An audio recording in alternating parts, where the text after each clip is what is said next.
Ito muna, makakausap natin ang director po ng PHIVOLCS, Director Teresito Bacolcol. Director, magandang umaga po sa inyo, Director. Good morning po. Magandang umaga din po sa inyong dalawa. Itinaas na po natin sa Alert Level 1 ang bulkang Bulusan sa Sorsogon. Director, ano po ang ibig pakahulugan nito? So, ibig sabihin po nito, yung Alert Level 1 for Bulusan Volcano may low level of unrest. Mm-hmm. Pag sinabi nating low level, go ahead po. Again, maintain na po natin yung recommendation natin is walang tao inside the 4-kilometer permanent danger zone of Bulusan Volcano. Hindi na kailangan pang palawigin yung 4 to 6 kilometers danger zone, Director? Right now, hindi po. Maintain lang po natin yung 4 kilometers permanent danger zone. Kapag itaas natin to alert level 2, we may raise we may extend the alert, the danger zone from 4 kilometers to 6 kilometers. Ano po yung probability na maitaas natin ito at mapalawak yung danger zone?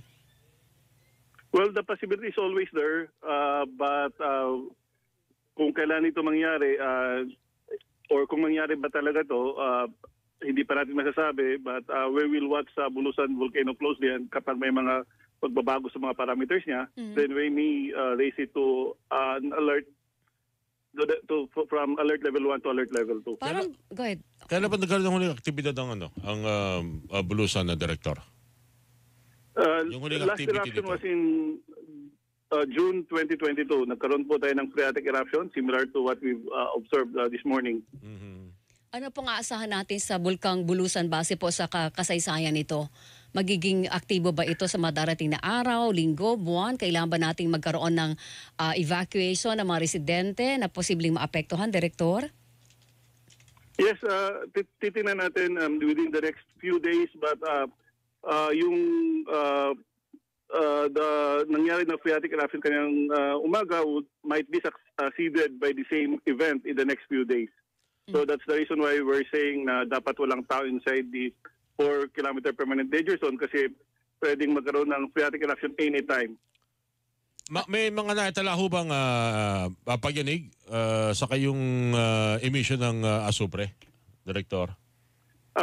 Yes, for the past several days, nakakita tayo ng pag-increase ng seismicity. In fact, noong April 21, naglabas tayo ng advisory saying na nagkaroon ng pagtaas ng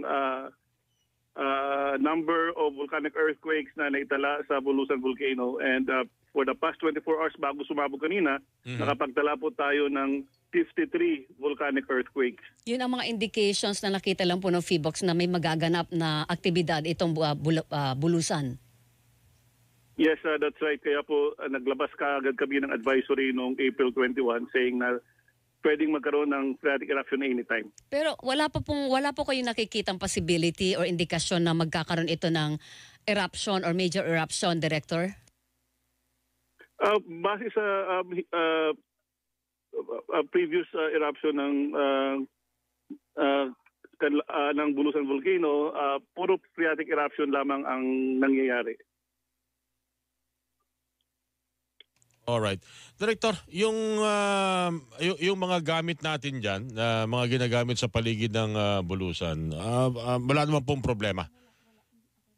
Wala naman pong problema. Hindi pa naman, unlike in the previous, in the past years, yung mga gamit natin sa Mayon Volcano, binavandalize, sinisira yung fence, kasi bakal, siguro binibenta nila. Tapos yung mga kable natin, na-vandalize din, binibenta. But right now, in the few months and even years, wala na kaming nabalitaan. Okay. Ano hong mga bayan ngayon? Malaman lang ho natin ang naka-alerto na at binabantayan ho dito sa phreatic eruption na nangyari sa Bulusan. So kanina meron tayong mga barangay na nagkaroon ng asphalt.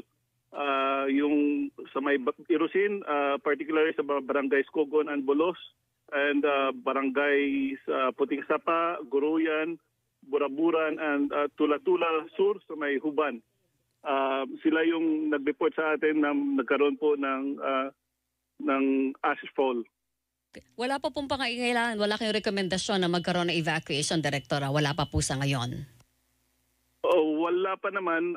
Kailangan lang siguro nating evacuate yung mga taong nakatira doon sa 4 kilometers. CDC. Oo, But oo. 4 kilometers, but in principle, dapat walang tao doon. Oo. Kasi nga, that's supposed to be a permanent danger zone. Dapat wala talagang tao doon. Kailangan pala suyurin yun ngayon ng LGU, Director, kasi baka akala nila hindi seryoso sitwasyon.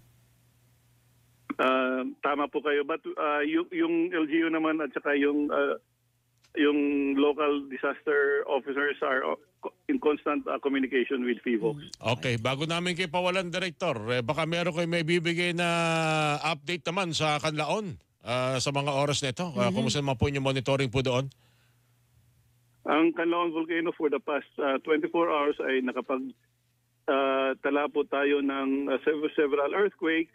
And ito ay umaabot ng 10 volcanic earthquakes. And then yesterday nakapagtala din po tayo ng sulfur dioxide na umaabot ng 2,403 tons per day.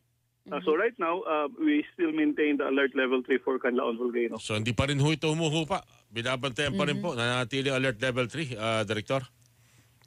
Ay, tama po kayo. And kahapon din, just past midnight, nagkaroon po tayo ng ash emission activity sa Canlaon Volcano. Hindi naman matindi yung naranasang ashfall. Hindi naman maraming bayan ang apektado sa Sorsogon. Ano po, Director? Malaman naman natin. Yung mga barangay na nabanggit ko kanina, Yun lang. yun yung mga, yes, yun lang po so far ang nag-report sa amin na may ashfall. Alright. Director, makikibalita pa rin po kami. At sana hindi na madagdagan. Sana okay lang si Bayon nga. at saka si Taal. Director, ano? Oo nga, sana hindi na may inggit yung dalawa. Huwag na sila dumagdag. May pagkakataon kasi sabay-sabay yung tatlo eh. Oo, Kung diba? hindi yung Mayon, yung Bulusan, sumasabay sa Taal sa Canlaon. Ano po, Director? Oo nga po. Oo nga. We have 24 active volcanoes and there is always this possibility na 2 or 3 pwede magkaroon ng pagsabay-sabay na simultaneous eruption. Basta hindi sila konektado sa isa't isa, Director. Pag nag-aktibidad yung isa, That's right. basta hiwa-hiwalayan. Hindi naman sila tatawagan, Na pre. sistema. Gusto mo, sumabay ka na rin. Baka sabihin kasi Hindi na naman sila. Oo. Napakalakot. Independent po yung mga magma chambers, magkakalayo po yun. Ayan. Thank you. Thank Salamat you. po. Good morning po.